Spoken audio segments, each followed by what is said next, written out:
in this section. That's the thing that's essential in this section. Okay?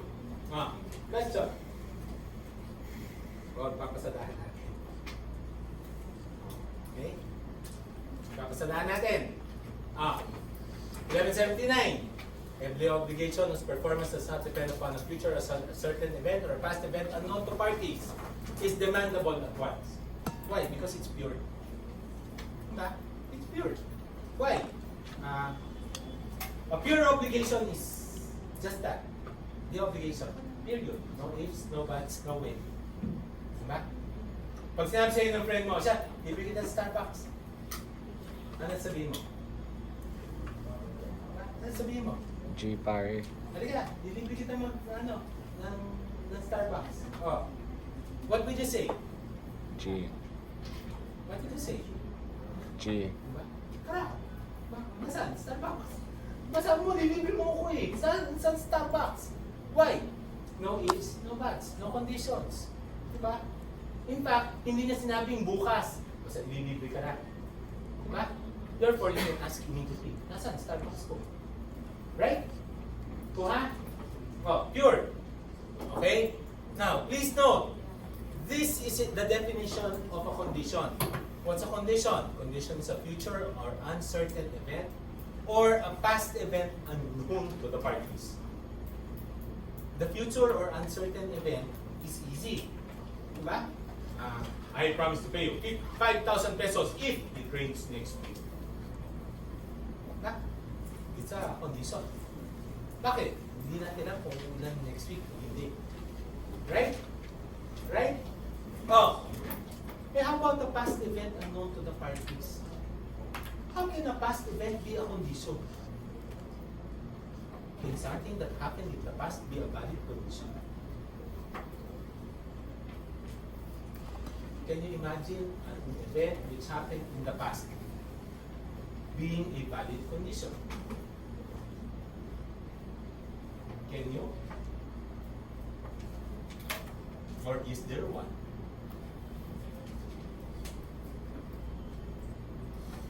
Oh.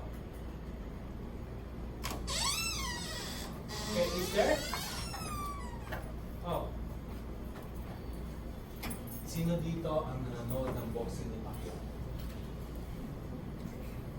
Mga nanonood ng boxing ni Pacquiao. During his heydays, Pacquiao was actually being compared to the Pope. Did you know that? During his heydays, Pacquiao was actually being compared to the Pope. Why? Whenever nilaban si Pacquiao, crime rate goes down to 0. Diba? Para nung dumating dito ang Pope, crime rate dropped when the Pope was here. Oh. So, what happens? Alam niyo naman, sa mga ganang games, diba? Merong live telecast. Merong delayed telecast. Kuha? Oh. So, during the live telecast, finals. Nagkaroon ako ng time noon. Finals sa De La Salle University. Nung nailaban si Pacquiao. So, everybody was, shit, nanalo na kaya si Pacquiao. Pwede nyo bang pagpustahan yung result? Even if the game is finished. Even if the game is finished, pwede nyo bang gamitin sa pustahan? Is it a valid condition for the bet? Diba? Yes, provided nobody knows the results yet. Diba? Dahil pag alam mo na result, hindi na siya condition. It must be a past event unknown to the parties. Kuha? Kuha? Oh. Then of course, it tells you every obligation which contains a resolutory condition shall also be demandable. Okay? Shall also be demandable without prejudice to the happening of the event. Please note, as mentioned, conditional obligations are those which depend upon a future uncertain event or a past uncertain event to give rise to an obligation or to extinguish it. Bakit? Ano? Kinuha na natin doon sa video. Suspensive is that which suspends an obligation. I promise to pay you 5,000 pesos if you pass this course. Is that suspensive? Resolutory. am I obligated to pay you anything? Not yet. Pass first. Diba? Pass first. Then, I will be obligated. My obligation is suspended. Kuha? Kuha niya? Resolutory. What's an example of resolutory? Your parents promise to give you allowance, weekly allowances. Weekly allowances until you graduate. Period, condition. Is it a condition or a period? Most likely it's a condition. Why? Depende sa mga teacher nyo eh. Diba? Oh, yes, until I graduate, kailan? Hindi pa natin alam. Diba? Oh, actually, your answer is the answer of a very confident person.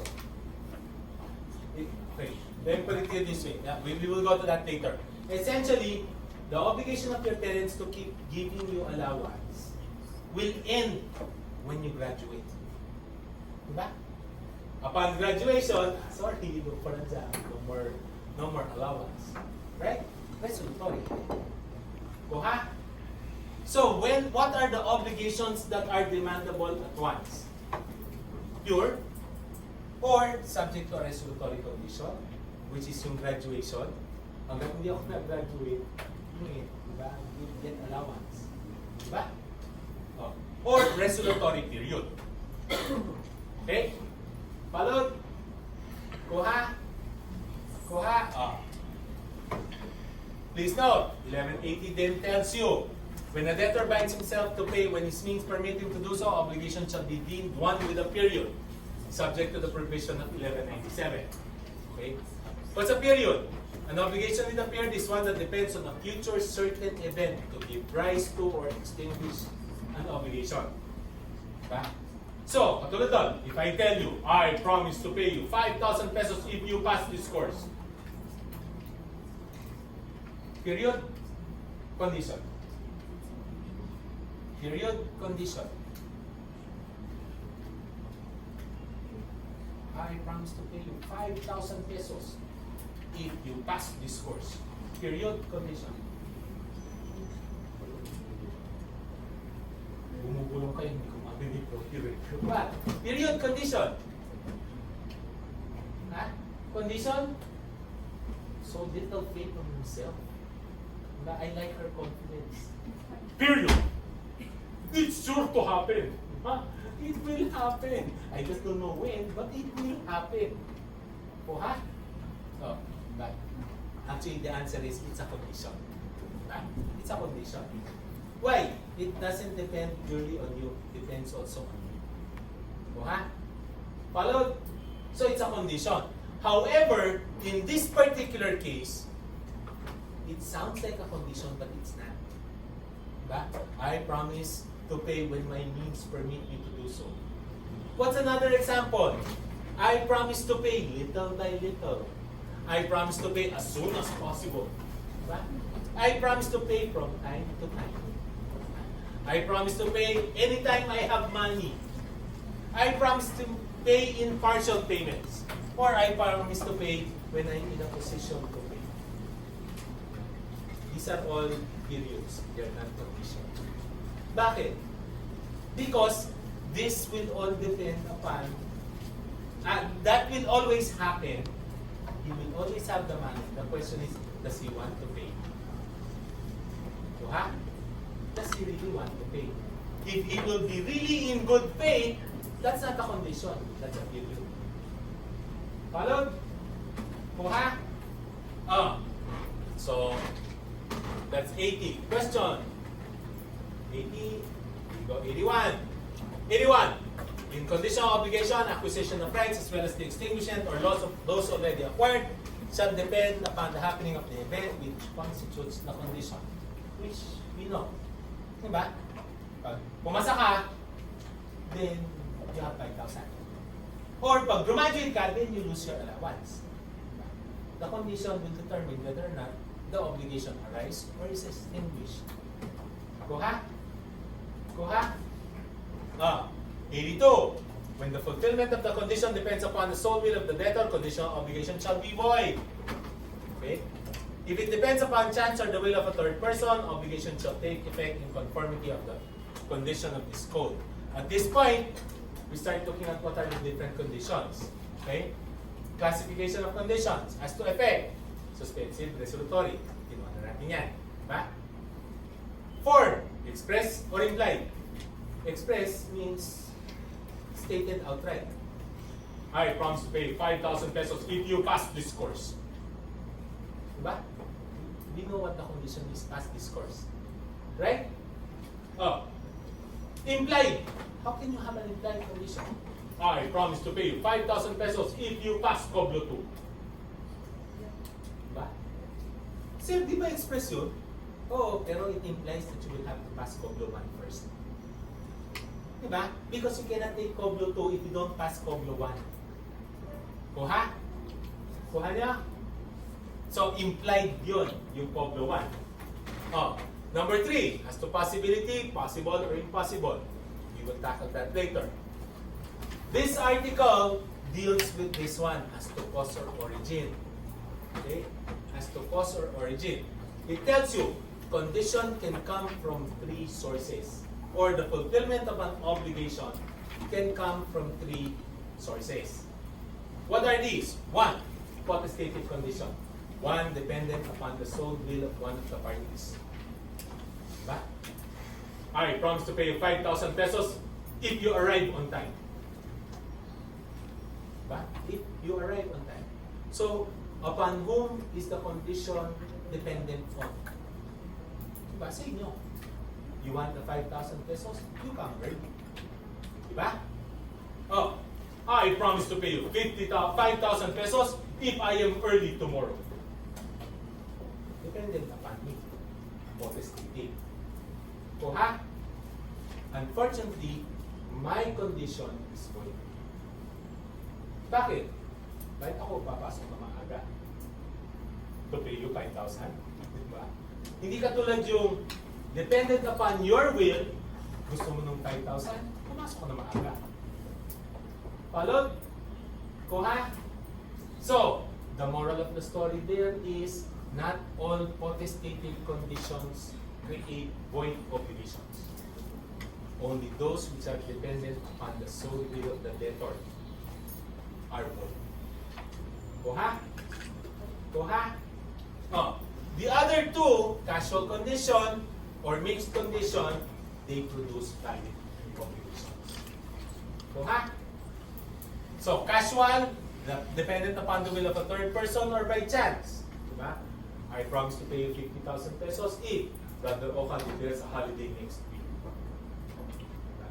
Hindi, not be all beyond our control. Why? It depends on Brother Oka. Right? Oh, chance, I promise to pay you 5,000 pesos if it rains next week. Hindi natin na. Who can tell? Chance. Followed? Mixed. Dependent upon the will of one party and chance or third party. Tulad ng beauty contest. Diba? Beauty contest. When will you be entitled to receive the prize? But you have to do well. 2, the judges must agree that you did well. Valid. Kuha? Kuha? Question? Condition? The other ones? The other classification? Teka, any question? Mixed. Mixed condition. O, ganito. I promise to pay you 5,000 pesos pag napasagot mo yung girl. Depends sa paano. Una-una, kailangan mo muna ligawan yung girl. Diba? Even if niligawan mo yung girl, kailangan sagutin ka ng girl. Kuha? So it depends upon your will and the will of the girl. Mixed. Kuha? Okay? Number 5. As to mood. Well, there's positive, there's negative. Positive, I promise to pay 5,000 pesos if it rains tomorrow. Diba? Positive. I promise to pay you 5,000 pesos if it does not rain. Hindi negative. Ha? nandun. As to multiple number, conjunctive, disjunctive. What's conjunctive? Multiple conditions. Okay, multiple conditions. Example, how do you get to be a dean's sister? How do you get to be a dean's sister? What are the conditions? GPA of 3.0. That's it, that? No grades lower than 2. Conjunctive. Bakit? Kahit na 3.0 ang GPA mo, kung meron kang 1.5, tapos ka. Diba? You cannot be a dean's sister. Conjunctive. Katutong. Followed? Followed? What's a disjunctive? You can get exempted if you submit to me a 4.0 project, you submit this project and you get a 4.0, or you perfect all your quizzes, exempted ka sa finance. Disjunctive, either one will exempt you. Kuha? Kuha? Oh, number 7, as to divisibility. It's either divisible or indivisible. Divisible means it can come in stages. Condition may happen in stages. Indivisible, hindi, it's all or nothing. Diba? Parang, indivisible. My first teaching job, started out my teaching career in St. Scholastica's College. St. Scholastica's College, while I was teaching there was a student who approached me and told me, "Sir, are you praying for?" So my first reaction was, "Teka ha, iha, klaro tayo ng usapan. Hindi akin yan." Sir naman eh, seryoso. O hindi seryoso din ako, pero why? Diba? I think I'm kind of pregnant. No, you're not kind of pregnant. It's either you are or you're not. Pregnancy is indivisible. You are either pregnant or you're not. I'm a little pregnant. You cannot be a little pregnant. Because that is indivisible. Diba? So pag sinabi, I pass this course, indivisible. It's either you pass or you fail. Diba? I'm almost there. You still fail. Indivisible. Diba? Divisible is you take it in stages. Can you comply little by little? Then, that is divisible. Kuha? If you pass the midterms, you fulfill half of the obligation. Divisible. Kuha? So, question, kinds of conditions. Conditions. 83. We're talking of impossible conditions. Those contrary to good customs or public policy and those prohibited by law shall annul the obligation which depends upon them. These are conditions which render the obligation void, non-existent. Okay? 1. Fulfillment of an impossible condition. I promise